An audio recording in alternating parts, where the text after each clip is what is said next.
Well, my task in this topic is to share with you my philosophy and the techniques in dealing with a high-riding hip. So in 1973, John Chanley warned not to attempt the operational reconstruction of a non-reduced congenital dislocated hips. This is definitely wrong today, but however, this is still worth listening to. We had a very bad time when we began to reconstruct this kind of disease. We dissected radically and extensively. We couldn't reduce the hip. The bone loss, the blood loss, the volume is quite high. So what we learned, lesson number one is a total hip arthroplasty is mainly a soft tissue procedure. If you are dealing with a high-riding hip, this is extremely true.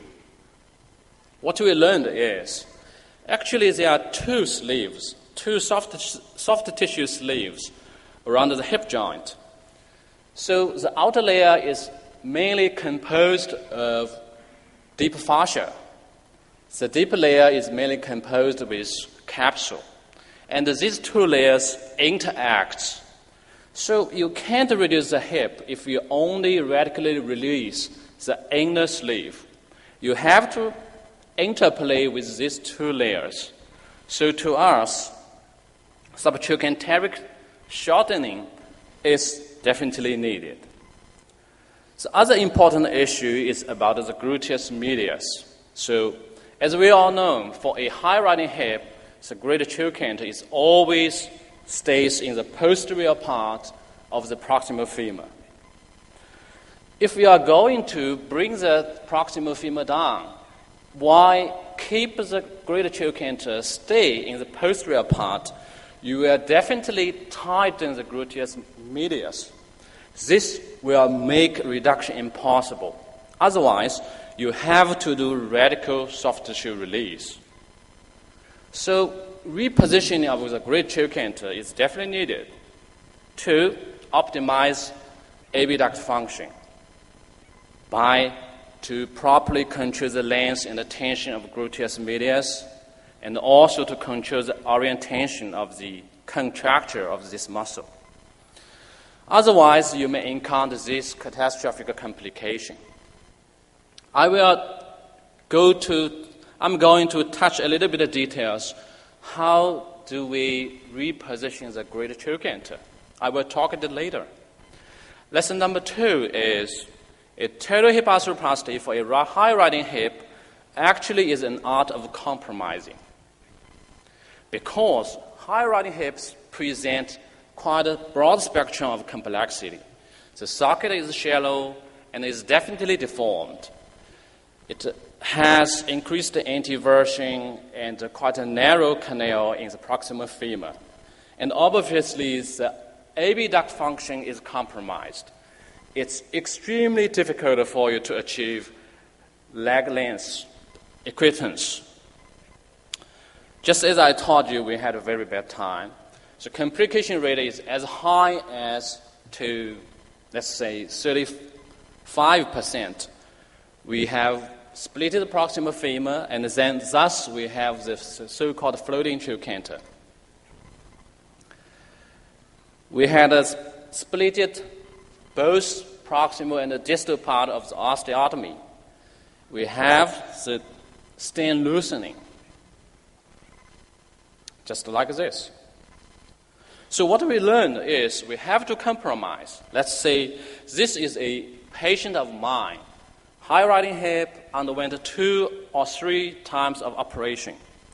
One important issue you have to compromise is you can't put the cup anatomically first, because this patient underwent quite several times of the surgery. It's heavily scarred, and this hip is quite stiff. If at the beginning you put the cup here, it's highly impossible for you to have difficulty to reduce the hip. So for this kind of a hip, I will not hesitate to do subtrochanteric shortening osteotomy. Then I will put my child in and I ask my assistant to distally check the femur. Then I will find how distally I will put my socket in. So this is a kind of compromise. Lesson number 3 is all high-riding hips are not the same. So if we are going to reconstruct a high-riding hip, we have to position both the cup and the stem properly. The primary stability and the biological fixation depends on the positioning of the cup and the stem, and we have to pay enough attention to the offset to maintain joint stability. This depends on the position and the orientation of the implants. So this is a study we did, and we published this in CORR. So we found generally we can divide congenital highly dislocated hips into 2 groups. One group with contact between femoral head and the iliation. The other type is the femoral head is floating within the musculature. So there are morphological differences.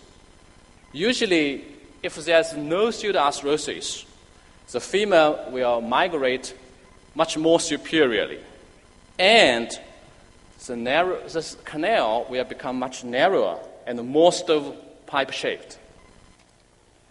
Also, we developed a software to calculate the bony coverage of a metal shell. We simulated with more than 100 high-riding hips. What we found is we can divide the cup into anterior half and the posterior half. If we put the cup with 15 degrees anteversion, we will left at least 25%. Even you medialize the cup and posteriorly migrate the cup, you will still have 25% of the porous coated cup uncovered with bone. This will lead to impingement between iliacus muscle. And also, this will definitely decrease the bony contact and thus decrease the area which lead to biological fixation. So what we found is you can medialize the cup and you can posteriorly position the cup slightly. And if you put the cup with 30 degrees of anteversion, you will achieve much satisfying bony coverage. By this, you can successfully avoid impingement with iliacus muscle, and you can maximize bony coverage. So in our practice, the so-called combined anteversion is of great importance. You have to put the cup with a little bit more, let's say 30 degrees or 35 degrees anteversion. So with a modular stand, you can decrease the anteversion in the femoral side. So you still get a quite satisfactory combined anteversion. Lesson number 4 is we found a high-riding hip is frequently associated with varus knee, if not always. This is a patient of mine. I did a bilateral to the hip for this girl. You see, this girl has quite a severe varus deformity of bilateral knees. This kind of varus knee, which is associated with dysplastic hip, may lead to ipsilateral knee pain, instability, and will definitely increase the risk of dislocation of the hip. So, you have to put the varus knee into consideration. So you can use a high offset stand to medialize the femoral head and thus medialize the mechanical axis. If the varus deformity is severe enough, let's take an example. This is a patient referred to me. She has high riding hip and got his hip replaced. Obviously, the work is not properly done. However, the hip is asymptomatic. But this patient complains of knee pain and instability. What I have done is to do the supracondyle osteotomy. Once I finished this kind of osteotomy, the pain is gone and the knee is much stable. So to us, the shortening osteotomy is quite helpful to eliminate leg length discrepancy. And with this kind of shortening osteotomy, we never have a patient with nerve palsy. So I have to confess we do at least 20 to 25 high-rating hips a year. So by this kind of subtrochanteric shortening and derotating osteotomy, it helps us to reconstruct the cup anatomically, to balance the leg length and avoid neurovascular complications. However, the complication rate of this kind of osteotomy is quite high. The trick is you have to control the osteotomy level. So you download it a little bit, you can do prophylaxis, a wiring, you can use back table technique to assemble the leaf and the stem. So I'm not going to touch the details of this osteotomy. Because time is limited, I have to skip some slides. Sorry.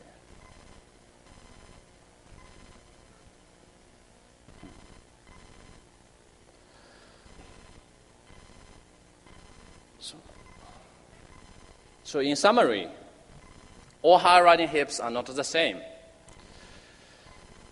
With the reconstruction should be individualized. So different surgical procedure and different geometry of prosthesis, either modular or monoblock, has to be prepared to reconstruct the proximal femur. Repositioning of the GT is important to optimize the gluteus medius function. Subtrochanteric osteotomy is a very useful tool. So this is what I learned since my childhood. Victory in war is not repetitious, but adapts its form endlessly.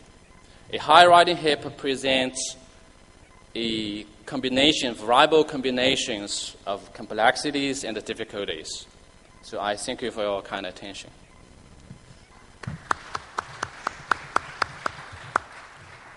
Well, we are going to have the discussion at the end of the presentations. So I